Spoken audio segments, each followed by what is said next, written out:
নমস্কার বন্ধুরা, welcome to share market pro Bangla. 25 July, প্রায় এক সপ্তাহ পর আমি ভিডিও রিলিজ করছি। এই সপ্তাহে মার্কেটে নজর থাকবে গ্লোবাল কিউসের ওপর।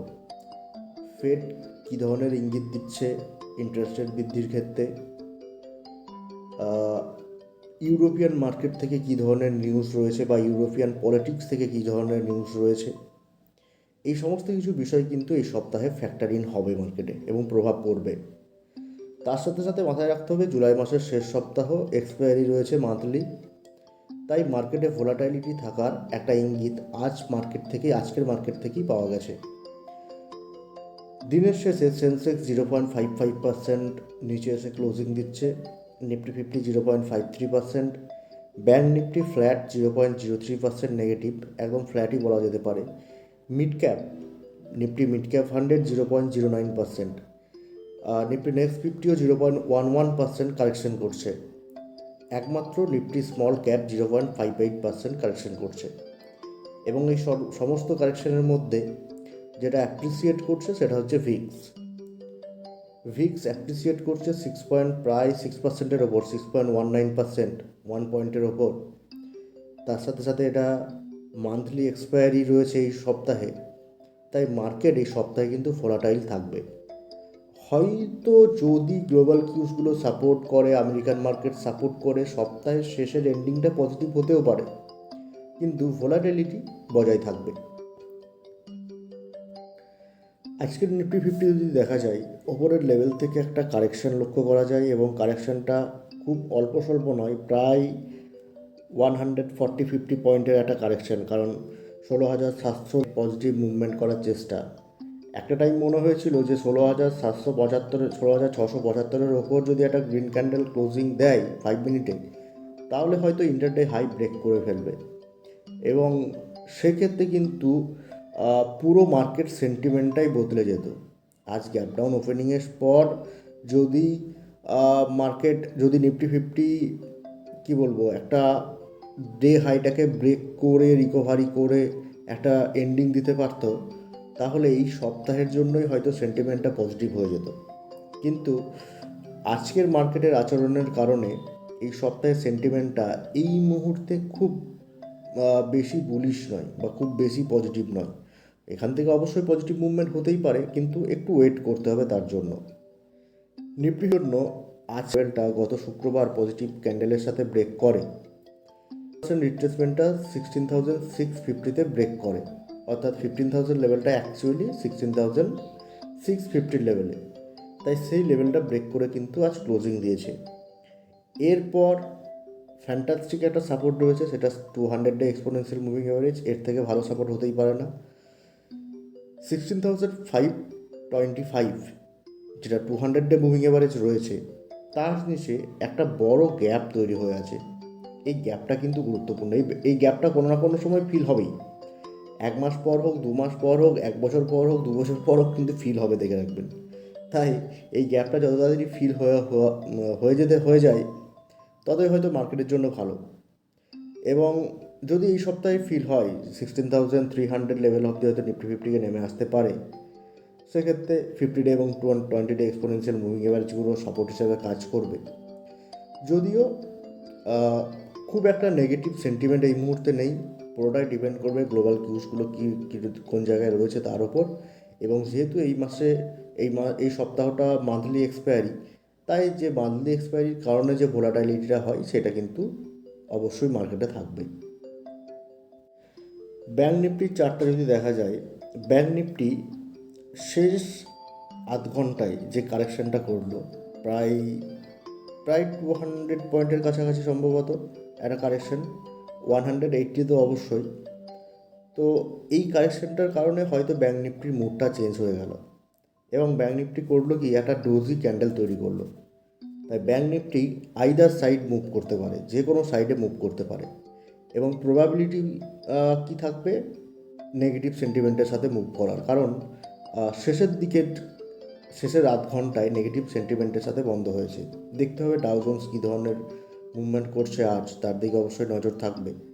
যদিও যেহেতু নেগেটিভ সেন্টিমেন্টের সাথে বন্ধ হয়েছে এবং 200-ডে এক্সপোনেনশিয়াল মুভিং অ্যাভারেজ ব্যাঙ্ক নিফটির ক্ষেত্রে অনেকটা নিচের দিকে, হয়তো ব্যাঙ্ক নিফটি এই মুহূর্তে বা এই সপ্তাহে এতটা নিচে আসবে না, কিন্তু তার আগে অনেকগুলো সাপোর্ট রয়েছে। 36,500 অবশ্যই সাপোর্ট হিসাবে আজও কাজ করেছে এবং আশা করি পরবর্তী ক্ষেত্রেও কাজ করবে।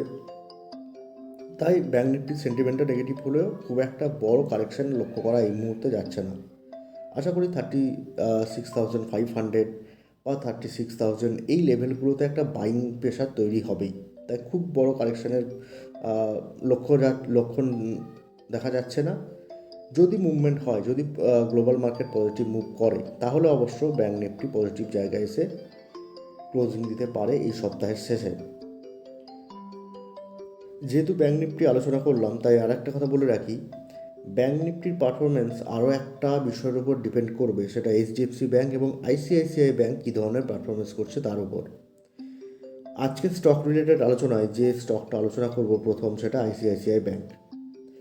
এর আগে সম্ভবত 24 জুন আলোচনা করেছি, মোটামুটিভাবে এই জায়গায় হয়তো 24 জুনটা দেখা যাবে এই জায়গায় হয়তো আসবে, ওই 710-15 ধারে পাশে ছিল সেই জায়গায়। তো সেখান থেকে এই মুহূর্তে অনেকটা ওপরে রয়েছে, আজ প্রায় 815 কাছাকাছি পৌঁছে গেছিলো। তবে এই স্টকটাতে হোল্ড করুন। কোয়ার্টার রেজাল্ট রিলিজ করেছে এবং কোয়ার্টার রেজাল্টটা যে জায়গায় এসেছে বা যে ধরনের রেজাল্ট আইসিআইসিআই ব্যাঙ্ক প্রেজেন্ট করেছে, তাতে এটুকু কনফার্মেশন পাওয়া যায় যে খুব একটা নেগেটিভ নিউজ না এলে বা খুব নেগেটিভ কিছু না ঘটলে, খুব বাজে কিছু না ঘটলে, অ্যাটলিস্ট পরপর এখান থেকে 2 থেকে 3টি কোয়ার্টার আইসিআইসিআই ব্যাঙ্ক খুব ভালো রেজাল্ট রিলিজ করতে চলেছে। তাদের কমেন্ট্রি পজিটিভ, আশা করি পরবর্তী ক্ষেত্রে রেজাল্টটা আরও একটু ভালো জায়গায় যেতে পারে এবং সেক্ষেত্রে সম্ভাবনা থাকবে এইচডিএফসি ব্যাঙ্কের সাথে একটা জোরালো টক্কর দেওয়ার। তাই আইসিআইসিআই ব্যাঙ্ক এই মুহূর্তে ব্যাঙ্কিং সেক্টরের থেকে সব থেকে পজিটিভ, সেন্টিমেন্ট ওয়াইজ সব থেকে পজিটিভ স্টক। আলটিমেটলি আপনি সুইং ট্রেডিং করুন বা ইনভেস্ট করুন, আলটিমেটলি যে কোম্পানির আপনি স্টকটা কিনছেন, সেই কোম্পানির বিজনেসটা যদি ভালো না হয়, তাহলে কিন্তু প্রাইস অ্যাকশন আপনাকে কিছু করে দিতে পারবে না। আইসিআইসিআই ব্যাঙ্কের ক্ষেত্রে কি, এদের বিজনেসটা বেশ ভালো একটা জায়গায় ডেভেলপ করেছে এবং চেয়ারম্যান বদল হয়েছে, তারপর বিজনেসটা আরও গ্রো করেছে এবং পরবর্তী ক্ষেত্রে আরও গ্রো করার সম্ভাবনা রয়েছে। যদি খারাপ কিছু না হয়, তাহলে এই স্টকটা হয়তো 1,1200 অবধিও রান করতে পারে। তবে খুব 1 মাসের মধ্যে নয়। আপনাকে আইসিআইসিআই ব্যাঙ্ক এই মুহূর্তে এন্ট্রি নিয়ে অ্যাটলিস্ট পরপর 2টো কোয়ার্টার, সেকেন্ড কোয়ার্টার রিলিজ করেছে, থার্ড এবং ফোর্থ কোয়ার্টার, অর্থাৎ 2023 ফাইন্যান্সিয়াল ইয়ারের শেষ অবধি দেখতে হবে এই স্টকটা কী ধরনের পারফরমেন্স করছে। আশা করি ভালো রিটার্ন একটা দিয়ে যেতে পারে আইসিআইসিআই ব্যাঙ্ক। তাই সুইং ট্রেডিংয়ের জন্য নয়, বরং যদি নিতে চান তাহলে একটা 6 থেকে 9 মাসের একটা ইনভেস্টমেন্ট বা 6 থেকে 9 মাসের একটা লং সুইং ট্রেডিংয়ের জন্য নিতে পারেন। দ্বিতীয় যে স্টকটা আলোচনা করব, এশিয়ান পেন্ট। আমি অনেকবার আলোচনা করেছি এবং যখন 2600 ধারে পাশে পৌঁছায় এশিয়ান পেন্ট জুন মাসে বা তার আগে, তখন বাড়িয়ে নেওয়া উচিত। আরও 2-5টা কিনে 10টা যতটা পারেন কিনে নিতে পারেন এবং যারা নতুন এন্ট্রি নিতে চান তারাও সেই জায়গায় নিতে পারেন।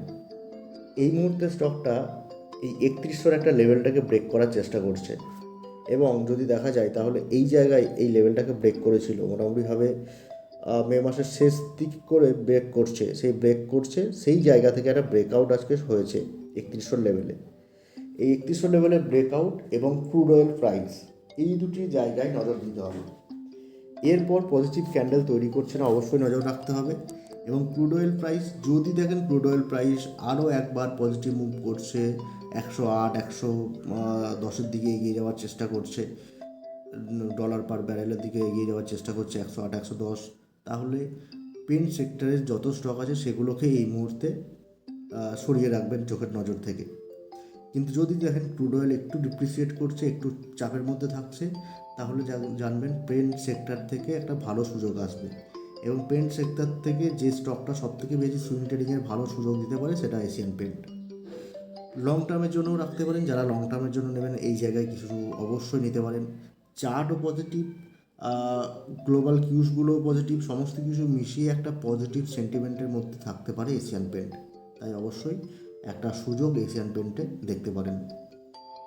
যে স্টকটা আলোচনা করব কেমিক্যাল সেক্টর থেকেই এসআরএফ। এর আগেও আমি আলোচনা করেছি, কোম্পানির বিজনেস ভালো, কোম্পানির রেজাল্ট ভালো রিলিজ হয়েছে, ডিভিডেন্ডের পে আউটের একটা ব্যাপার রয়েছে সামনের সপ্তাহে, তাই সমস্ত কিছু মিশিয়ে একটা পজিটিভ সেন্টিমেন্ট সমস্ত যদি দেখা যায় 200 day, 50 day, 20 day exponential moving অ্যাভারেজগুলো ব্রেক করে ক্যান্ডেলগুলো অলরেডি তৈরি হয়েছে 4-5টা। গত শুক্রবার একটা বড় রেড ক্যান্ডেল তৈরি হয়েছে, তারপর আজ গ্রিন ক্যান্ডেল তৈরি হয়েছে এবং ভলিউমের সাথে তৈরি হয়েছে। এবার আরও একটা বিষয় দেখার কি, রিট্রেসমেন্ট লেভেল, যদি ফিবো রিট্রেসমেন্ট লেভেল দেখা যায় টেকনিক্যালি, তাহলে দেখা যাবে ওই 2380-84 ধারে পাশে রয়েছে 50% রিট্রেসমেন্ট, যেটা আজ ক্রস করার চেষ্টা করে, কিন্তু ওপর দিক থেকে একটু কারেকশন আসে, ওপর দিক থেকে একটু প্রফিট বুকিং হয়। যদি দেখেন এই 2380-85 লেভেলটাকে ব্রেক করছে এবং আগামীকাল একটা পজিটিভ ক্যান্ডেলের সাথে শেষ করছে, তাহলে এই জায়গায় একটা এন্ট্রি নেওয়ার সুযোগ দেখতে পারেন। এরপর অবশ্যই রেজিস্ট্যান্স হিসেবে থাকবে এই 2500 জায়গাটা, এই যে 61%-এর নিচে এই জায়গাটায় একটা অবশ্যই থাকবে, 2500 লেভেলে একটা রেজিস্ট্যান্স থাকবে এবং তারপর আবার একটা পজিটিভ র্যালি লক্ষ্য করা যাবে। 2500 রেজিস্ট্যান্সে আশা করি একবার ধাক্কা খাবি এবং সেখান থেকে আরও একবার 2400 বা 2450 নেমে আসার চেষ্টা করবে। কিন্তু যেহেতু নিচের দিক থেকে পরপর 3টি মুভিং এভারেজ সাপোর্ট হিসাবে স্ট্রং রয়েছে এবং খুব অল্প জায়গার মধ্যে, 2228 রয়েছে 200 ডে এক্সপোনেনশিয়াল মুভিং এভারেজ এবং 50 ডে মুভিং এভারেজ রয়েছে 2280, মোটামুটিভাবে 52 পয়েন্টের মধ্যে। তাহলে 52 পয়েন্টের মধ্যে যখন 3টি মুভিং এভারেজ রয়েছে, তখন এই জায়গায় যে জায়গায় স্টকটা রয়েছে তার থেকে 100 পয়েন্ট নিচের মধ্যে খুব স্ট্রং একটা সাপোর্ট জোন রয়েছে। এই সাপোর্ট জোনটাকে ব্যবহার করেই না ট্রেডিংটাকে করতে হবে সুইং ট্রেডিংয়ের জন্য, তাই খুব ভালো একটা সুযোগ রয়েছে এসআরএফে। আজকের মতো আলোচনা এখানে শেষ করছি। কোনো প্রশ্ন থাকলে কমেন্ট বক্সে জানাবেন। ধন্যবাদ।